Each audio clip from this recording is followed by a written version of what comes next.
Alright guys, so this isn't really a video that I wanted to make or I was really planning to make, but there is a little bit of a story behind it and why I wanted to sort of jump in front of the camera to get it all off my back. So you might remember this, and this is my personal PC. Inside of it there is a Ryzen 9 3950X running in eco mode. Now, in order for us to continue testing that chip for a couple of other projects that we're undergoing here at the office, I decided to take one for the team, remove it from the system, and maybe give myself a little bit of an upgrade or downgrade depending on the way you see it. And I bought one of these guys, which has been super positively reviewed all over the place. It's a Rocket-like i5-11400. Yes guys, we've got one. It cost me about, let me just get the bill over here. Don't be too surprised because everything is a ripoff here in Canada. $250 Canadian, which actually isn't that bad, all things considering the price of components here. I installed this into an ITX motherboard along with the Noctua L9i. Now, one thing that really surprised me, even though this is supposedly an efficient 65-watt chip, the L9i actually had a little bit of a tough time keeping up. And the story behind that is actually what I wanted to share in this video. It's a story of motherboard shenanigans, some inflated benchmarks that even we've experienced here too, and maybe a little bit of a small rookie mistake on my part too. What I wanted to do here is really talk about the 11400, why it might not be as good of a CPU that you might be led to believe, and maybe why that might actually be a good thing. So we're going to get into all that after a message from our sponsor. Meet the Viper VP4300 PCIe M.2 Gen 4x4 SSD from Patriot, available in 1 and 2 terabyte capacities for all your data flow with, well, a 5-year warranty of course. Are we done? No, this cutting-edge PCIe Gen 4x4 controller offers incredible read and write speeds, and it comes with interchangeable low-profile heat sinks to ensure compatibility in tight spaces. That explains this. Check out the Viper VP4300 down below. Alright, obviously there's a lot to like about the i5-11400, or else I wouldn't have spent $250 on one. But there's also a couple of other things that sort of you need to know. I'm going to do this at like a 10,000 foot view because you probably already know most of what there is to know about this chip. So this i5-11400 has integrated graphics, whereas there's also an i5-11400 that doesn't have integrated graphics that goes for a little bit less, but right now I think there's only $10 US separating the two. Here in Canada, we actually can't get the F model right now.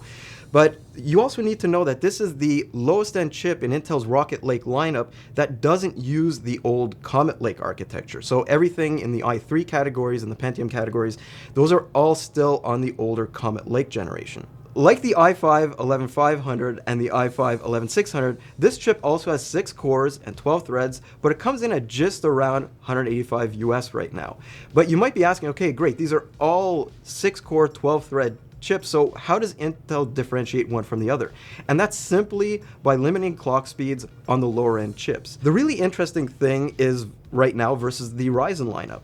While Zen 3 CPUs are all the rage in the high end, AMD really did leave the 3600X, 3600, 3300X, and 3100X to battle it out with Intel in more affordable price brackets. The closest competition to the 11400 is actually the Ryzen 5 3600X, which is of course using that old Zen 2 architecture. It has the same number of processing threads and cores, but it's currently going for around 250. And yes, I completely know you might be able to get it for a little bit low, or depending on the region that you're in, it might actually be a little bit higher than this right now. But even the 3600 is still a good amount more than the 11400's price. Right now, at least in the US, it's probably around $210. The only thing that comes close to the 11400, at least on AMD's side, is the Ryzen 3 3300X. But that CPU still uses a quad-core layout. It still costs around $175, and not only that, guys, it seems to be really hard to find. It's like AMD realized that they made too good of a chip and they haven't really been rolling these out in huge quantities. Now, another thing that Intel added this time for their lower end chips and motherboards is the ability to overclock memory, but still no unlocked multipliers across their entire lineup. On the other hand, that ability to overclock the memory will give you a little bit more performance, like we're going to see a little bit later in this video. But what about those motherboard shenanigans that I was talking about a little little bit before that inflate benchmark scores that sort of tripped me up, and that could probably trip up a bunch of other people too if you don't know exactly what you're looking for. Well, that all comes down to multi-core enhancement, and it's called something different on every single motherboard that we've seen, but in general it could be called something with enhancement or enhanced turbo or something along those lines. And anyways, yes, we've been down this road before, because a couple of generations ago every single motherboard ended up with it being shipped enabled on the Intel platform. And well, guess what? We're still seeing it, but now it's actually on lower end chips as well, because Intel unlocked that capability since Comet Lake, but now it's not actually said that yes, it's enabled. A lot of motherboards just have this enabled through their automatic settings or through their optimized defaults. And we've tested a bunch of them. I've actually got a list right over here that I'm going to read off of. So we've tested the Maximus 13 Hero, the Strix B560i gaming Wi-Fi, and yes, that is probably the most important one of this because it's actually the motherboard that I chose to run in here, and it's the one that sort of messed me up quite a bit. There's also the Asus Z590A, the Aorus Z590 Master, the MSI B560 Tomahawk. So we've tested all of those boards and they all have it enabled automatically by default. The only one that we didn't actually have this happen to is this little guy over here. This is the ASRock B560M ITX, and it runs completely at Intel's default specs. But I wanted to talk a little bit more about MCE and sort of dive into it to see how the 11400 actually behaves and why it sort of caused a problem for this cooler. So to understand a little bit more about MCE, you need to understand Intel's PL, or power limit levels. Basically, PL2 is the maximum allowable power of the chip for a short-term all-core turbo workload, and it allows the CPU to run at higher clock speeds for a very, very short duration. The tau, on the other hand, is the maximum amount of time that the higher speed or power can actually be maintained. PL1, on the other hand, is what Intel bases their quote-unquote TDP spec off of. So in this case, it's 65 watts. Multi-core enhancement, on the other hand, isn't anything new, but it allows motherboard companies to run Intel CPUs at or near the higher PL2 limit for longer periods of time. And most of these that we've tested, even in auto mode, are at that PL2 limit for an unlimited amount of time. Now, while this might sound like free performance, it's actually not. There's a price that you have to pay, and that comes with power, heat, and voltage. And that's sort of where I got a little bit messed up, and that's where I came into my rookie mistake, because I built this system like anybody else would when building one. I built the system outside of the case, I loaded the motherboard's defaults, or optimized defaults in this case, I installed Windows, I ran a couple of tests to make sure everything was a-okay, and at that point in time I realized this little Noctua cooler was running hotter than it should at Intel's defaults, and it was also running a little bit louder than it should be. So to highlight that, I really wanted to dive in a little bit further into this. So when it comes to input power, Asus obviously has MCE enabled by default in its auto mode, since the 11400 really does stick to that 120 watts right across the board. Without it, the chip behaves exactly like Intel specs say it should. Anyways, you can actually see why the motherboard companies do this. I mean, you wouldn't want your prized board looking bad in reviews now, would you? But at the same time, it can also cause some pretty major problems. Now, in order to highlight that even more, I decided to test going the route of a lot of other people who will buy an i5-11400 and don't want to spend extra money on a cooler. It actually comes with, of course, Intel's box cooler that has been upgraded just a little bit. It's now an all-black design, and it has the same copper heat core that came with higher-end coolers from the previous generation. So let's dive into that, while also adding a Noctua U12S to show what a higher end heatsink will have to deal with. Anyways, at Intel's default speed and power, neither heatsink has much trouble, but the stock one did start getting a little bit toasty during Intel's PL2 phase. And guess what that leads to? Well, yeah, you probably guessed it by now.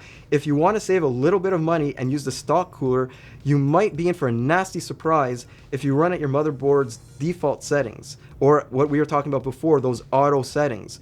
Temperature shot right up to 96 degrees before stabilizing to 90. This is basically what happens to the L9i that I was talking about before. While it's better than the stock cooler by a long shot, it's rated for 95 watts. So while that might sound like a lot, especially given the supposed TDP of this chip of 65 watts, is just not designed for this high of a constant thermal load. As a matter of fact, Noctua's now even added power warnings to all of the low-end Rocket Lake chips on their product page. Anyways, temperature stability from the last chart is actually due to the motherboard sensing a potential thermal throttling situation and cutting things back so clock speeds are running about 200 megahertz lower in order to just keep things under control. But add that Noctua U12S to this and, well, yeah, temperatures are a lot lower, but even with the relatively high-end air cooler, there's still a surge of about 15 degrees on average over Intel's defaults, and that's really something to take note of, guys. Now, I know a lot of you are going to be running upgraded cooling solutions, but when it comes to a more affordable processor, a lot of people are going to expect to be running the stock Intel cooler, and the last thing they want, or even somebody like me who's running a higher-end system but doesn't have the space for a larger air cooler or an AIO, wants is for your motherboard itself to be fighting against what you want to do. And that's also what's causing a lot of the variance that we're seeing across the internet right now of results for the 11400. So what I really wanted to get into now is those benchmarks, real world gaming, and maybe a little bit of memory overclocking. So in the benchmarks, I'm going to show both with and without the auto setting, or what's basically called MCE on the Asus board enabled, but you can take this for basically any of the motherboards out there right now. That way, at least you can be the judge if the increased power and temperatures are worth it for you or for your cooling system. So starting with Cinebench, you can be a good judge of exactly what many motherboards end up doing to inflate results. There's a huge difference between the two settings. Basically, if you're getting over 3600 in Cinebench R20, there's some serious enhancement going on behind the scenes, pushing PL1 clocks beyond Intel's defaults. But then again, this type of enhancement doesn't impact single core results, since in lightly threaded scenarios, the CPU can hit and maintain its maximum turbo frequencies without any help. Moving outside of synthetics though, that situation plays itself over and over again in GPU accelerated apps like Resolve and Premiere, where there isn't a full multi-core workload. I should also mention how amazingly competitive the i5-11400 is against AMD chips that cost a heck of a lot more. But in heavily multi-threaded scenarios, the 11400 does lose to everything except the Ryzen 3 3300X, mostly due to its lower clocks. But having that multi-core enhancement on suddenly makes it look a lot more competitive, and you can see why Intel has absolutely no trouble with the motherboard manufacturers enabling this by default. And going on to gaming shows diminishing returns actually for multi-core enhancement. You can actually tell which games are truly multi-threaded and which ones just need a few cores operating at their maximum chooch factor. There are some small improvements here and there, like in the 1% lows, but otherwise there's really not much to talk about. But then again, even a completely bone stock i5-11400 is typically able to walk all over the Ryzen 3000 series, or at the very least match them. And for people building a budget gaming system, that's going to be super important, at least until AMD finally rolls Zen 3 into those lower price CPUs, even if that happens anytime soon due to these current shortages. But another thing I alluded to before is really that memory overclocking, and I was wondering whether or not overclocked memory could help someone claw back some of MCE's performance benefits without the increased heat and power. But unfortunately, it looks like having memory at DDR4000 in Gear 2 doesn't have much an effect on most real-world situations, since the 11400 can't really seem to take advantage of all that speed. Gaming does see a little bit more of a benefit, but is that enough to justify spending the money on a kit guaranteed to run at those speeds? Well, not really, but if you do have a kit that can hit those speeds, there's really no hurt in trying at least. And well, I guess that really leads me to summing up my experience with the 11400. And overall, it is a great CPU, even at Intel's defaults. It's just really sad that motherboard manufacturers feel the need to pump it up to a point where it actually isn't a plug-and-play chip. And in this market and at this price point, people are looking for just that plug-and-play solution where they could pop in the chip, pop on Intel's cooler, and be off to the races. Unfortunately, in a lot of situations, that's not going to happen, and it's going to cause a lot of issues. Not only that, it's like I keep on saying in this video, it's causing benchmark inflation. We've seen this for the last couple of years with multi-core enhancement, except now, instead of multi-core enhancement enabled, it's just auto, and that auto is enabled. So in the end, is this CPU worth what I paid for it? I would say absolutely, even at Intel's defaults. But I just hope that me coming out with my experience and my little rookie mistake and my troubleshooting through all of this process really helps you guys understand some of the limitations and some of those inflated benchmark scores that we've been seeing. So I'm Mike with Hardware Canucks. I hope that you guys have a great day, and I'll see you in the next one.